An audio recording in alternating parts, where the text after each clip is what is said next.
প্রতি বছর আষাঢ়ের শুক্লপক্ষের দ্বিতীয়া তিথিতে সনাতন ধর্মাবলম্বীদের শ্রী শ্রী জগন্নাথ দেবের রথযাত্রা উদযাপন করা হয়।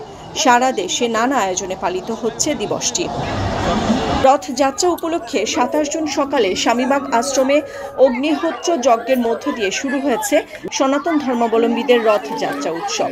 শাপলা চত্বর প্রেস ক্লাব হয়ে এই শোভাযাত্রা পৌঁছায় ঢাকেশ্বরী মন্দিরে। এ উপলক্ষে দিনব্যাপী চলে শ্রী শ্রী জগন্নাথ দেবের পূজা অর্চনা, হরিনাম সংকীর্তন, বিশ্ব শান্তি ও মঙ্গল কামনায় গীতা পাঠ, আলোচনা সভা, আরতি, কীর্তন, ভাগবত কথা পাঠ, সাংস্কৃতিক অনুষ্ঠান ও মহাপ্রসাদ বিতরণ সহ নানা আয়োজন।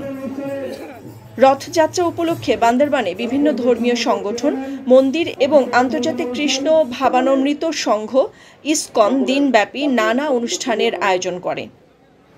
রথযাত্রা উপলক্ষে চট্টগ্রামে লাখো মানুষের সমাগম ঘটে। নানা শ্রেণী পেশার বিভিন্ন বয়সী নারী, পুরুষ, শিশু, কিশোর নেচে গেয়ে বর্ণাঢ্য শোভাযাত্রায় অংশ নেয়। সিলেটেও উৎসব মুখর পরিবেশে অনুষ্ঠিত হয়েছে ২০০ বছরের ঐতিহ্যবাহী রথযাত্রা ভক্তদের ঢল।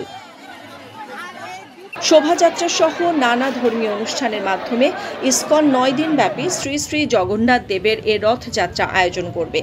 এবছর ঢাকা সহ সারা দেশে ইসকনের ১২৮টি মন্দির ও আশ্রমে রথযাত্রা অনুষ্ঠিত হবে বলে ইসকনের পক্ষ থেকে জানানো হয়েছে।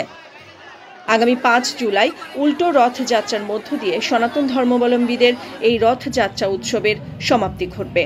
নাদিরা জাহান, নিউজ ডেস্ক, সারা বাংলা।